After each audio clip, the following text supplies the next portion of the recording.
Ishtar ദേവതയുടെ ഉത്സവമാണത്രേ Easter. കുറച്ച് വർഷങ്ങൾക്ക് മുൻപ് ഫേസ്ബുക്കിൽ ഇതേക്കുറിച്ച് എൻ്റെ സുഹൃത്തുമായി ചെറിയൊരു വാദപ്രതിവാദം നടന്നിരുന്നു.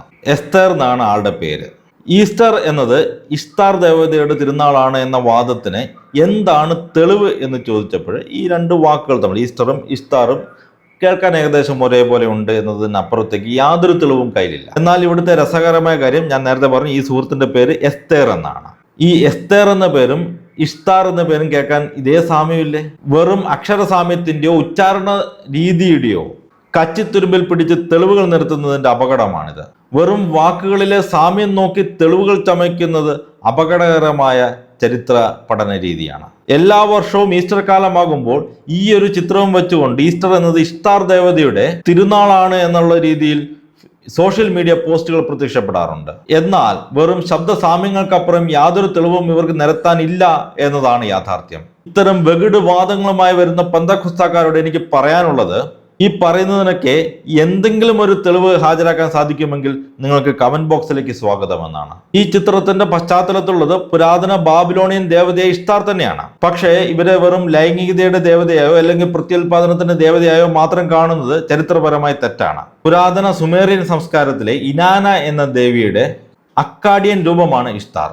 അവർ യുദ്ധത്തിന്റെയും ലൈംഗിക പ്രണയത്തിന്റെയും ഒക്കെ ദേവതയായിരുന്നു. ലൈംഗികതയുമായി ബന്ധമുണ്ടെങ്കിലും യുദ്ധം, കലവറകൾ, ധാന്യങ്ങൾ, മഴ, ഇടിമിന്നൽ, അതുപോലെ തന്നെ സന്തോഷം, ദുഃഖം പോലെയുള്ള പരസ്പര വിരുദ്ധമായ ഒട്ടനേകം കാര്യങ്ങളുടെ ദേവതയാണ് അവർ. ഇഷ്താറിന്റെ സേക്രഡ് സിംബിൾസ്, വിശുദ്ധ അടയാളങ്ങൾ മുട്ടയും മുയലും ഒക്കെ ആയിരുന്നു എന്നാണ് ഈ പോസ്റ്റ്മാൻ അവകാശപ്പെടുന്നത്. എന്നാൽ യാഥാർത്ഥ്യം അതല്ല. മുട്ടയോ മുയലോ ഒരിക്കൽ പോലും ഈ ദേവിയുടെ അടയാളമായിരുന്നില്ല. ചരിത്രത്തിൽ ഒരിടത്തും ഇഷ്താർ ദേവത എന്നല്ല ഒരു ദേവതയുടെയും വിശുദ്ധ മൃഗമായിരുന്നില്ല മുയലുകൾ.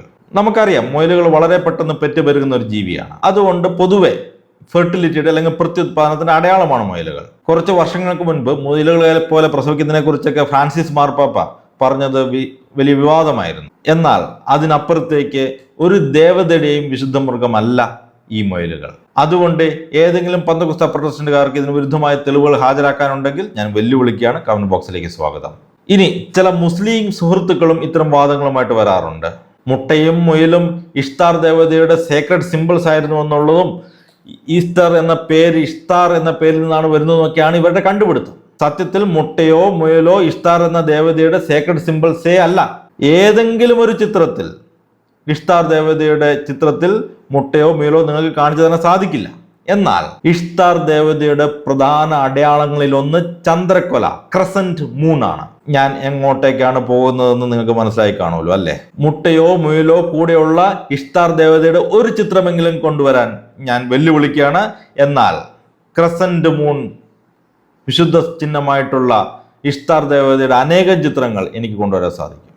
ഇനി ഇഷ്താറും ഈസ്റ്ററും തമ്മിലുള്ള ശബ്ദ സാമ്യമാണെങ്കിൽ, അതാണ് നിങ്ങളുടെ വാദമെങ്കിൽ, ഇഷ്താർ എന്ന പേരുമായിട്ട് കൂടുതൽ സാമ്യം നിങ്ങളുടെ ഇഫ്താർ വിരുന്നുകൾ കാണാം. ഇഷ്താർ ദേവതയ്ക്ക് വേണ്ടി നിങ്ങൾ നടത്തുന്ന വിരുന്നുകളാണ് ഇഫ്താർ വിരുന്നുകൾ എന്നൊക്കെ പറയേണ്ടി വരും. ഇനി ഈ പോസ്റ്റിൽ ഉന്നയിച്ചിരിക്കുന്ന മറ്റൊരു വാദമാണ് ഇഷ്താർ എന്ന പേര് ഉച്ചരിക്കുന്നത് ഈസ്റ്റർ എന്നാണെന്നുള്ളത്. തെറ്റാണ്. ഇഷ്താർ എന്ന പേര് ഈസ്റ്റർ എന്നല്ല ഉച്ചരിക്കുന്നത്, ഇഷ്താർ എന്ന് തന്നെയാണ്. ചുരുക്കി പറഞ്ഞാൽ ഇത്രയൊക്കെയാണ് കാര്യങ്ങൾ. ഇഷ്താർ എന്ന ദേവത വെറും ഒരു ലൈംഗികതയുടെ ദേവത മാത്രമല്ല. ഇഷ്താർ എന്ന പേര് ഈസ്റ്റർ എന്ന് ഉച്ചരിക്കാറില്ല.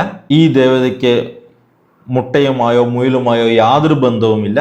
വെറും ശബ്ദസാമ്യം മാത്രം നോക്കി ഈസ്റ്ററിനെ ഇഷ്താറുമായി ബന്ധിപ്പിക്കാൻ നോക്കുന്നത് വെറും മണ്ടത്തരമാണ്. ഈ പോസ്റ്റിലെ ഓരോ വരിയും പച്ചക്കള്ളമാണ്. യാതൊരു തെളിവുമില്ലാത്ത ഇത്തരം ആരോപണങ്ങളെ നമുക്ക് കണ്ണും പൂട്ടി തള്ളിക്കളയാവുന്നതാണ്. എന്നാൽ പച്ചക്കള്ളമാണെങ്കിലും സത്യത്തിന്റെ ചെറിയ കണികകളുള്ള ചില വാദങ്ങളുണ്ട്.